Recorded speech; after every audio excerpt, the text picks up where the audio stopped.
नमस्कार दोस्तों, मैं आनंद सर एक बार फिर आपका मैथमेटिका के YouTube चैनल पर स्वागत करता हूं। पिछले कई वीडियो से मित्रों हम पॉलिटेक्निक तैयारी के विषय में बातचीत कर रहे हैं और अभी तक हमने बहुत सारी वीडियो अपलोड कर दी है, लगभग अप्रॉक्सीमेटली 100 के आसपास।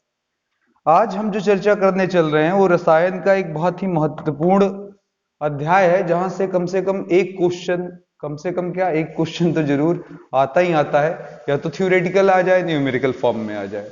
तो टॉपिक का नाम है आज का अम्ल, क्षार और लवण। अम्ल, क्षार और लवण तथा लवण, ठीक है। लेकिन हम आज केवल डिस्कस करेंगे पहले दो खंडों पर, क्योंकि यही काफी टाइम ले लेगा हमारा। अम्ल और क्षार यानी कि अंग्रेजी में होता है एसिड, बेस एंड सॉल्ट,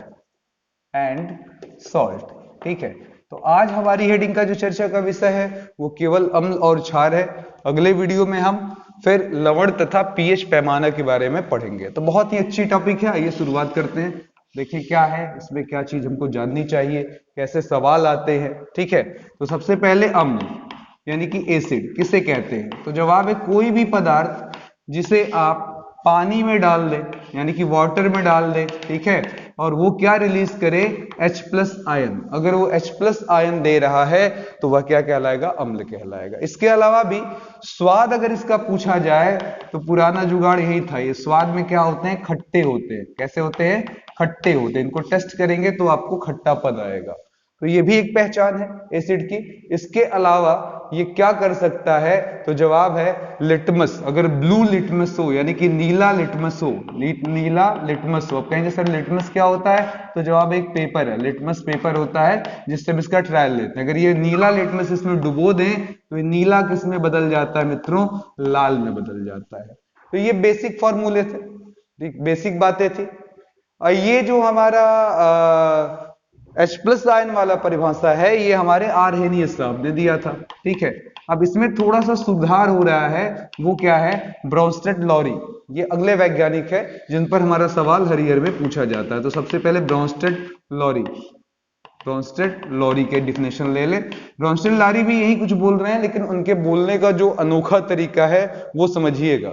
अगर आप किसी अम्ल को पानी में डालते हैं तो अम्ल क्या करता है? तो जवाब होगा सर वो H+ आयन देता है, पर उसके साथ क्या मिलता है? क्वेश्चन ये है, इससे H+ आयन निकलता है लेकिन वहां क्या मिलता है? यहां पर हमारे पास बहुत सारे सवाल है जो हमसे पूछे जाते हैं, ठीक है। ये H+ आयन देता है और साथ ही साथ अपना संयुग्मी क्षार देता है, ठीक है, कॉन्जुगेट बेस देता है, ठीक है। ये काफी इंपॉर्टेंट बात है। अब इस पर सवाल हम लगाएंगे, पर उसके पहले ऊपर वाले में कुछ एग्जाम्पल। जैसे कोई पूछे कि सर कौन सा यहाँ एग्जाम्पल रखेंगे, तो जवाब होगा सर HCl। इसको अगर वाटर में डाल देंगे तो क्या हो जाएगा हमारा? H+ और Cl-, ये दो चीजें निकलेंगी। ऐसे ही H2SO4 अगर आप पानी में डाल देंगे तो क्या हो जाएगा? 2H+ और धन SO4 और ऊपर डबल माइनस, ठीक है।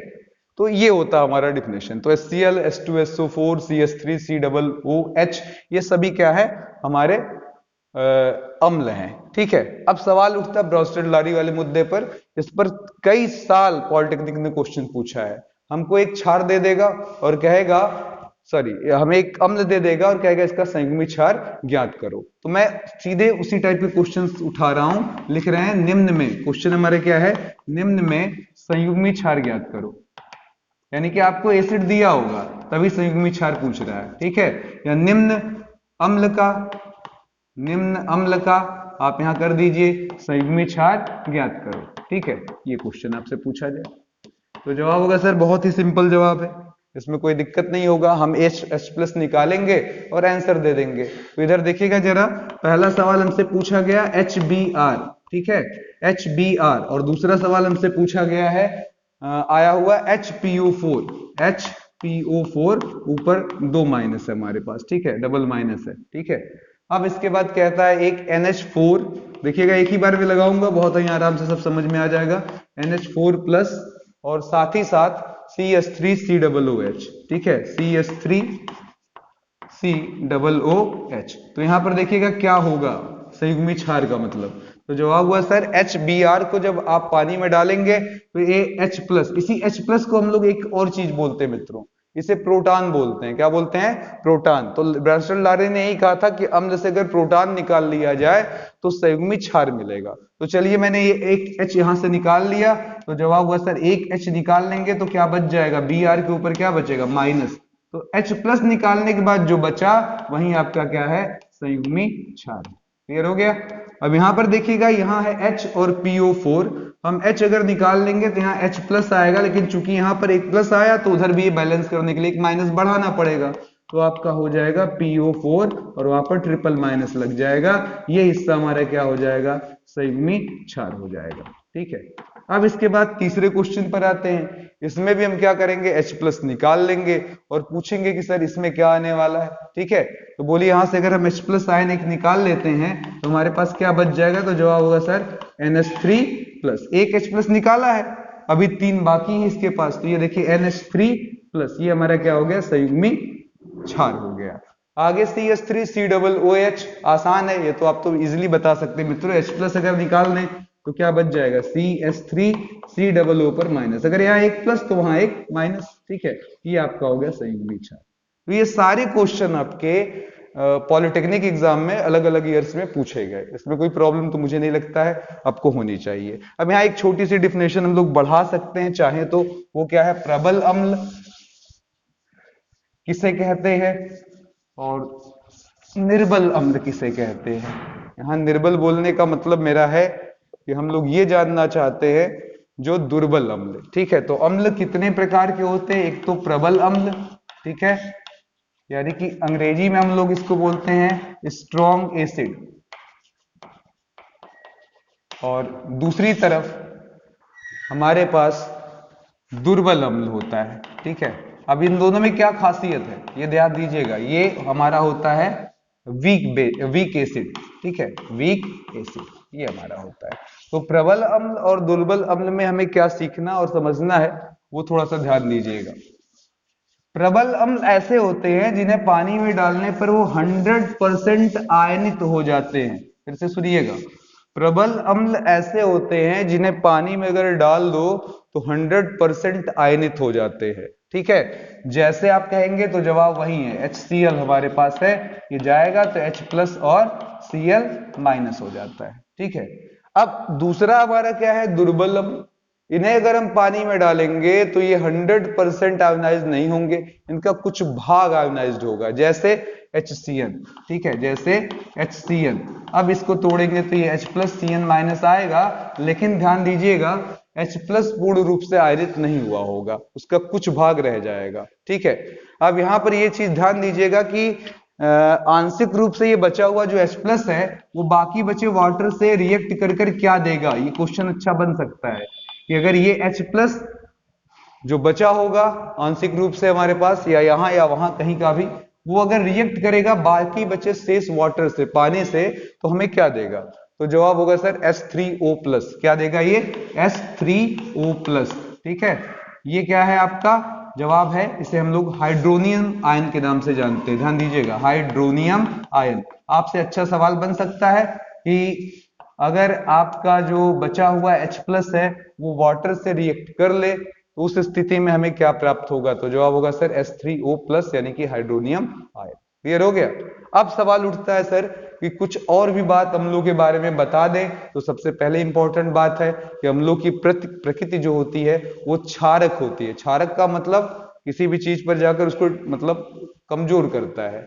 इनकी प्रक्रिया से कपड़ा, लकड़ी, कागज और जो आपका त्वचा है अगर उनके संपर्क में आ जाए तो मैंने बोला जैसा कोरेसिव प्रॉपर्टी या क्षारक है तो वो उसको वो नष्ट कर देता है। ठीक है, इसमें कोई प्रॉब्लम होनी नहीं चाहिए। ठीक है, अब यहां पर देखिएगा अम्लों के सामान्य गुणों की बात करें जो हमारे पॉलिटेक्निक में पूछा तो नहीं जाता है पर याद कर लीजिएगा, ट्रिक देकर लिख दिया जा रहा है केवल, इसको आप केवल बस दिमाग में लाइटली रख लेंगे। अगर कोई भी अम्ल की हम धातु से क्रिया कराएं, किसी भी अम्ल की अगर हम धातु से क्रिया कराएं तो परिणामी क्या होगा, ध्यान दीजिएगा।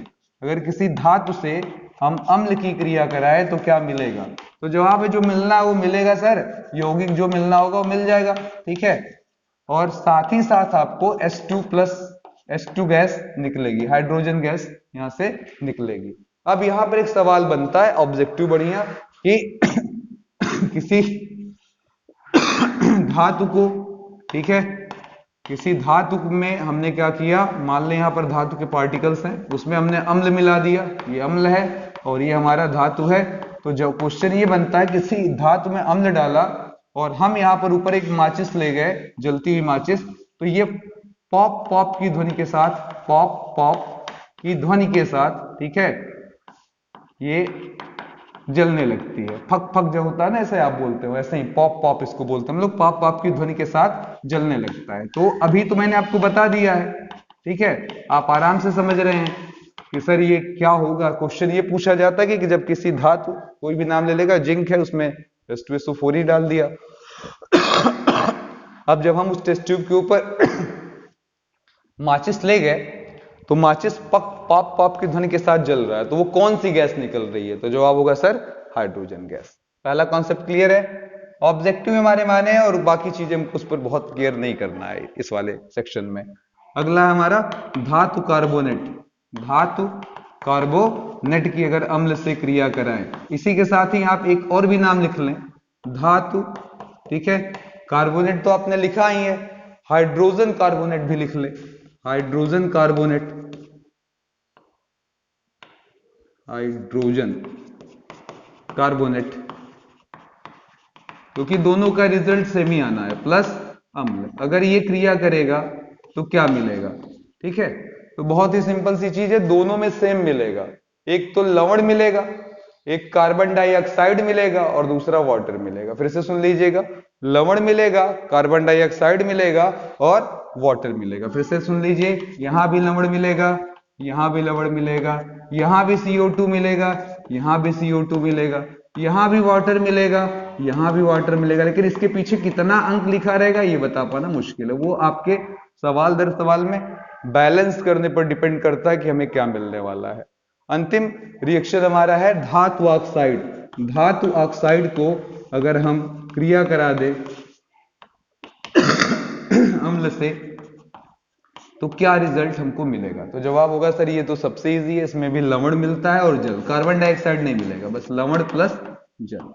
ठीक है, तो इस सेक्शन से जनरली थ्योरेटिकल क्वेश्चन ही बनते हैं, रिएक्शन देकर आपसे आज तक कभी नहीं पूछा गया, तो इसलिए उसको बहुत केयर नहीं करना है। ठीक है, हाँ ये है कि हमारे पास कुछ अम्ल हैं जिनके यूज है, अलग अलग जगहों पर उपयोग किया जाता है, अलग अलग इंडस्ट्रीज में, अपने काम में कई जगह यूज किया जाता है, तो वो कभी कभी हमसे पूछ लेता है। जैसे H2SO4 अगर हम उठा लें तो इसका उपयोग हम कहाँ करते हैं? फिर से सुनिएगा, पहला हमने अम्ल उठाया H2SO4, इसका यूज हम कहाँ करते हैं?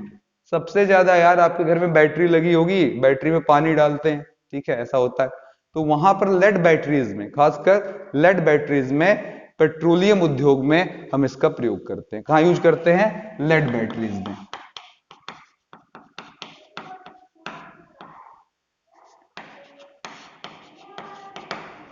और कहां यूज इसका होता होगा कोई पूछे तो जवाब है सर प्लास्टिक में, कृत्रिम रेशे बनाने में और उर्वरक बनाने में। ठीक है, प्लास्टिक इंडस्ट्री में इसका यूज होता है, ठीक है, रेशे बनाने में, और साथ ही साथ इसका उपयोग हम लोग रेशे बनाने के अलावा कहाँ करते हैं कोई पूछे तो जवाब होगा सर एक हमारा उर्वरक निर्माण में। ठीक है, उर्वरक निर्माण में। अगला HNO3, सबसे ज्यादा इसका उपयोग सोना तथा चांदी को साफ करने में है। सोना तथा चांदी की साफ सफाई के लिए हम लोग इसका उपयोग करते हैं। आप सुनार के पास जाते हैं और पूछते हैं कि भैया ये है मेरा, तो उसके शोधन में, खैर सोनार तो नहीं करता, मैं कहूंगा रिफाइनिंग में, सोना और चांदी जब खान से निकलती है तो उसकी रिफाइनिंग के लिए हम इसका उपयोग करते हैं। ठीक है, इसके अलावा इसका उपयोग हम विस्फोटक बनाने में करते हैं, विस्फोटक बनाने में करते हैं। ठीक है, और साथ में उर्वरक, ठीक है, औषधि बनाने में भी हम इसका उपयोग कर लेते हैं। ठीक है, तो आसान है, कोई इसमें प्रॉब्लम है नहीं। फिर HCl की बात कर लीजिए तो HCl का सिर्फ एक और एक सबसे ज्यादा इंपॉर्टेंट यूज है वस्त्र निर्माण इंडस्ट्री में। वस्त्र निर्माण अगर करना हो तो वस्त्र निर्माण में रंगों को सेट करने में इसका उपयोग होता है, रंगों को स्थापित करने में इसका उपयोग किया जाता है। ठीक है, और अगला है आपका HCOOH। ठीक है, अब ये पूछ लिया जाए तो बड़ा जबरदस्त इसका नाम भी है, फॉर्मिक अम्ल हम इसको बोलते हैं, अंग्रेजी में फॉर्मिक एसिड बोलते हैं। अब कोई पूछे कि सर इसका क्या यूज है, तो जवाब बहुत ही आसान है। इसका यूज हम लोग खासकर करते हैं जीवाणुओं में और फलों का संरक्षण करने में और साथ ही साथ रबड़ उत्पादन में। ठीक है, इन चीजों में इसका उपयोग होता है। अगला है हमारा C2H2O4, इसे हम लोग बोलते हैं नॉर्मली प्यार से ऑक्सैलिक एसिड। क्या बोलते हैं? ऑक्सैलिक अम्ल। ठीक है, इसका उपयोग कहाँ किया जाता है? जवाब है मित्रों, इसका चमड़े का विरंजन करने में, साथ ही साथ कपड़े से किसी भी तरीके का स्याही या धब्बा में पढ़ा रहे हो, बाई चांस मान लो आपके जेब में कभी आपने कलम रखी और वो लीक कर गई तो फैल गया, वहां पर अगर आपको हटाना हो तो ऑक्सैलिक एसिड से संपर्क करा दीजिए, आपका काम हो जाएगा, वो दाग या निशान जो है वो मिट जाएगा। ठीक है, तो उम्मीद करता हूं ये आराम से आपके समझ में आ गया हो। अब हम आते हैं अगले। ये सब रटने वाली चीजें मित्र, इसमें समझाने जैसा बहुत नहीं है, इसको 2-4 बार पढ़ेंगे अपने आप आपको आराम से याद हो जाएगा। ठीक है, जैसे मैंने अब मिटा दिया है, मैं आपसे पूछूंगा कि पेट्रोलियम लेड बैटरीज में किस अम्ल का उपयोग होता है, तो आंसर होगा H2SO4। वस्त्रों के वस्त्र उद्योग में कपड़ा रंगने के लिए किस अम्ल का प्रयोग होता है, तो आंसर होगा HCl। हमने पूछा जीवाणुओं को, जीवाणुओं नहीं, क्वेश्चन ये बना ले, हाँ, अगर आपको दाग हो आपके कपड़े पर तो उसे हटाने के लिए आप किस अम्ल का प्रयोग करेंगे, तो आंसर होगा ऑक्सैलिक एसिड का। एक और क्वेश्चन बनता मित्रों, कई बार पूछा जाता है कि चींटी या जो मधुमक्खियां हमको काट ले तो हमारा जो है वो अंग जो है सूज जाता है और वहां में तकलीफ भी होती है, तो वहां पर कौन सा एसिड बनता है? ठीक है, ये अगले वीडियो में आप जवाब के साथ बताइएगा। क्वेश्चन छोटा सा, फिर से सुन लीजिएगा ध्यान से। अगर मधुमक्खी हमको काट ले या फिर हमको चींटी काट ले तो वहां पर सूज जाता है और पेन भी होता है, तो वहां पर भी एक एसिड ही होता है, किस एसिड के कारण ऐसा होता है? ये अगले वीडियो में आप इसी वीडियो में कमेंट कर बताइएगा। आप नहीं बताएंगे तो मैं अगले वीडियो में इसको बताऊंगा। अगला, क्षारक या बेस, एकदम आसान कहानी है। ये स्वाद में कड़वे, अगर स्वाद इसका कोई पूछा तो कह देना सर स्वाद इसका क्या होता है? कड़वा। साथ ही साथ ये पानी में अगर किसी बेस को डाल दिया जाए, बेस अगर हम उठाए कोई या क्षारक उठाएं और उसको डाल दें वाटर में, पानी में डाल दें, ठीक है, इसको, तब क्या ये रिलीज करेगा? तो जवाब होता है ये रिलीज जरूर करेगा। कौन? OH। क्या रिलीज करेगा? OH minus. ठीक है, हाइड्रोक्सिल अम्ल को ये रिलीज करेगा, तो OH माइनस ये छोड़ता है। अब यहां पर इसके एग्जाम्पल्स अगर आप लेना चाहें तो ये बहुत सारे एग्जाम्पल हैं छोटे मोटे। NaOH, जिसमें देखिएगा ये मिलेगा वो पक्का है आपका बेस बनने की पूरे मूड में है। ठीक है, इसी तरीके से NH4OH आदि। ठीक है, ये सब में अब यहां भी ब्रॉन्स्टेड लारी साहब आ टपकेंगे, वो मानेंगे नहीं, ये डिफिनेशन तो आर्हेनियस ने दे दिया, और ब्रॉन्स्टेड लारी साहब आएंगे और अपनी डिफिनेशन दे जाएंगे, और ब्रॉन्स्टेड लारी की वही डिफिनेशन जो पीछे आपने पढ़ी उसमें संशोधन होने वाला। बताइए क्या? पिछली बार हमने पढ़ा था कि अगर किसी अम्ल से हम H+ निकाल लें, क्या निकाल लें? H+ निकाल लें, तो उसके साथ संयुग्मी क्षार भी हमको मिल जाता है। अब यही डिफिनेशन हम यहां पर यूज करेंगे। अगर किसी क्षारक में आप H+ जोड़ दें तो उल्टे आपको अपना संयुग्मी अम्ल मिल जाएगा। ध्यान दीजिएगा, अगर आपने उसमें H+ आयन जोड़ दिया तो उस स्थिति में आपको क्या मिलेगा? उसका संयुग्मी अम्ल यानी कि कॉन्जुगेट एसिड। ठीक है, फिर यहां पर हमसे सवाल पूछा जाएगा कि निम्न क्षारकों का संयुग्मी अम्ल ज्ञात करो। संयुग्मी अम्ल ज्ञात करो। ठीक है, तो बहुत ही आसान काम है। क्या करेंगे आप? जो भी क्षारक दिया होगा उसमें H+ क्या करिए? जोड़ दीजिएगा, काम आपका बन जाएगा। जैसे पहला है H2PO4 और साथ में एक लगा है माइनस, और पूछ रहा है सर क्या होगा, तो आपको उत्तर देना है, तो बस H2PO4 माइनस, इसमें H+ जोड़ दीजिए। अब देखिए प्लस और माइनस वाली कहानी खत्म हो जाएगी और हमें जो रिजल्ट मिलने वाला है वो है H3PO4। तो ये हमारा संयुग्मी अम्ल रहा। ये हमारा क्या है? संयुग्मी अम्ल। ठीक है, क्लियर है?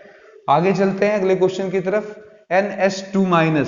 ठीक है, दूसरा सवाल है NH2-। तो जवाब होगा सर NH2- में फिर हम H+ जोड़ देंगे और रिजल्ट हमारा आ जाएगा H3, ठीक है, क्योंकि ये दोनों गायब और एक H यहाँ पर बढ़ जाएगा। समझ में आ रहा है? तो NH3 आ जाएगा, ये हमारा क्या हो जाएगा, संयुग्मी अम्ल हो जाएगा। ठीक है, तो इस तरीके से आप आराम से आंसर दे सकते हैं। मुझे लगता है ये आपको बहुत ही आराम से क्लियर हो गया होगा। अब यहाँ पर एक चीज है जो सबसे इंपॉर्टेंट है, एक शब्द यूज किया जाता है क्षारक, जो कि आपके सामने है, और दूसरा यूज किया जाता है क्षार, यानी कि अंग्रेजी में बोलूं तो अल्कलाइन भी बोलते हैं इसको। ठीक है, तो क्षार क्या होता है अगर कोई पूछे तो जवाब है क्षारक और क्षार में बहुत ही महीन अंतर है। अगर कोई वाटर में डालने पर 100% घुल जाता है, यानी कि आयनित हो जाता है, पूर्णतः जल में घुल जाता, विलय हो जाता है, तब उसको क्षार बोलते हैं। 100% विलय हो जाए किसमें, वाटर में, पानी में। ठीक है, पानी में, तो हम वहां पर क्या कहेंगे कि सर ये आपका क्षार है। जबकि क्षारक जो है ये पूर्ण रूप से घुलेंगे या तो आंशिक रूप से घुलेंगे, इसकी कोई गारंटी नहीं है। यानी कि हम इनडायरेक्टली कह सकते हैं कि क्षार क्षारक हो सकते हैं, लेकिन क्षारक क्षार हो ये जरूरी नहीं। फिर से सुनिएगा, ये 100% होते हैं, ये उन्हीं में से छांटे गए बेस हैं जो 100% पानी में घुल जाते हैं। अगर घुल रहे हैं तो उनका नाम क्या पड़ जाएगा, हमारा क्षार। ठीक है, क्लियर हो गया? कोई दिक्कत इसमें? आसान काम है। चलिए अब अगले ट्रिक पर चले।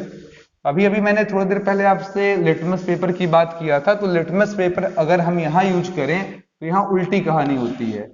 यहाँ पर अगर बेस आपका भरा हुआ है यहाँ पर, यानी कि क्षारक है, और इसमें हमने क्या किया, लाकर लिटमस पेपर छुआ दिया, लेकिन इस बार लिटमस पेपर कैसा था, लाल रंग का लिटमस पेपर था, पर जो इसके संपर्क में आएगा ये लाल अब बदल जाएगा नीला में। लाल किस में बदल जाएगा, नीला में। अब ये जो मैंने लिटमस लिटमस बार बार कहा, इसको हम लोग सूचक कहते हैं। क्या बोलते हैं, सूचक कहते हैं। सूचक का मतलब होता है इंडिकेटर। क्या बोलते हैं, इंडिकेटर। ये क्या करता है, ये इंडिकेट करता है, हमको जवाब बताता है, हमारी समस्या सॉल्व करता है कि दी गई चीज क्या है। ठीक है, दी गई चीज क्या है, क्या ये हमारा एसिड है या बेस है, अम्ल है या क्षार है। तो इसकी जानकारी के लिए मैं एक टेबल पर बात करूंगा और आपको ट्रिक बताऊंगा, बहुत ही आराम से समझ जाइएगा, कोई प्रॉब्लम नहीं होगी। तो हमारे पास सूचक के नाम पर कौन कौन है, इधर देखिएगा, methyl red, methyl orange, methyl red और मिथाइल ऑरेंज, मेथिल ऑरेंज। ठीक है, ऑरेंज, ये दो सूचक हो गए। पहले लिटमस पेपर के बारे में तो जानते ही हैं। ठीक है, यहाँ पर लिटमस भी बढ़ा सकते हैं, लिटमस। तो यहाँ पर देखिएगा, अगर इनका यूज हम करते हैं, फिर से देखिएगा, अम्ल के लिए, तो इस स्थिति में हमें क्या मिलेगा, मिथाइल रेड के केस में हमें लाल ही मिलता है, और मिथाइल ऑरेंज के केस में भी हमें लाल ही मिलता है, और लिटमस पेपर वाला भी पढ़ चुके हो, नीला ये होता है, जो नीला लिटमस लेंगे वो क्या हो जाएगा, लाल। तो ये तीनों कॉमन हो गया कि नहीं, आराम से याद हो गया। इसी प्रकार से देखिएगा, क्षार के लिए अगर आते हैं तो ये दोनों पीला कर देते हैं, पीला पीला, और ये क्या कर देता है भैया, नीला कर देता है। बस काम खत्म। कोई डाउट? अब इसमें सबसे बड़ी बात है, जितने म वाले हैं, मिथाइल वाले हैं, ठीक है, मैथिल वाले हैं, वो आसानी से याद हो जाएंगे, क्योंकि जो जो मिथाइल है वो लाल देता है और ये पीला। लिटमस के मामले में बाकी आप लगातार पढ़ते आ रहे हैं बचपन से, नीला होगा तो लाल हो जाएगा अम्ल के इसमें, और लाल होगा तो उधर क्या हो जाएगा, नीला हो जाएगा। ये क्या करता है, ऐसे लिखिए, नीले से क्या करता है, लाल, और वहां पर क्या होता है भैया, लाल से नीला। ठीक है, तो ये तीन हो गए। अब इसके बाद जो हटकर है, क्योंकि कई बार पूछा है हमारे एग्जाम्स में, ठीक है, दो अलग अलग आया हुआ पॉलिटेक्निक में, जैसे एक क्वेश्चन पूछा है कि अगर हमने किसी अम्ल में, ठीक है, एक इंडिकेटर लगाया और इंडिकेटर डालने पर वो रंगहीन हो गया, तो वो कौन सा इंडिकेटर था, यानी कि कौन सा सूचक था। ठीक है, तो जवाब होगा सर फिनाप्थलीन। ये एक बार पूछा गया है। तो इसमें दो अलग ऑफ बीट चीजें कौन है, फिनाल रेड और फिनाप्थलीन। और एक बार पूछा गया, फिर फिनाइल रेड पर ही पूछा गया कि हम किसी बेस यानी कि क्षारक में अगर किसी इंडिकेटर को टच कराते हैं या मिलाते हैं, डाल देते हैं, तो वो गुलाबी हो जाता है, वो क्या है, तो वहां भी आंसर फिनोप्थलीन है। ठीक है, तो फिनाइल रेड और फिनोप्थलीन, फिनोप्थलीन। ठीक है, ये है आपका सूचक हो गया इधर। और उधर बोलिए अम्ल के लिए क्या रिजल्ट हमको मिलने वाला है, और क्षार के लिए इधर देखिएगा। इसके लिए मैंने अभी बोला है आपसे कि अगर अम्ल होगा तो वो कैसा हो जाएगा, रंगहीन, और अगर क्षारक होगा तो क्या हो जाएगा, अभी मैंने बोला था गुलाबी, ठीक है, तो ये हो जाएगा। और साथ ही साथ इन दोनों पर बात कर लिया जाए, फिनाइल रेड पर, तो फिनाइल रेड वाले मामले में ये पीला होता है और इधर क्या हो जाता है, लाल। तो ध्यान दीजिएगा, आराम से चीजें कंफर्म हो जाएंगी, ठीक है। कुछ एक दो क्वेश्चन हट कर भी पूछे गए हैं, जरा सुन लीजिएगा, हमारे एग्जाम्स में आए हुए हैं, ध्यान से सुन लें, कोई इसमें बताने जैसा नहीं है। निम्नलिखित में से कौन सा अम्ल तथा क्षार दोनों की तरह कार्य करता है, दोनों की तरह, ये रटने वाली चीज है।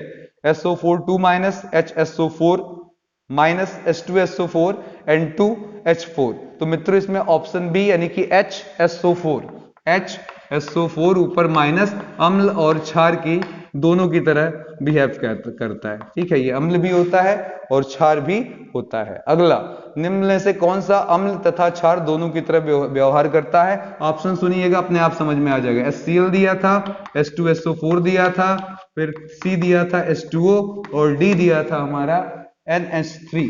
तो देखिए अगर आप पढ़ते ध्यान से बुक तो आपको मालूम है ये क्या है, अम्ल है, ये क्या है, अम्ल है, ऐसे भी लग जाता है सवाल।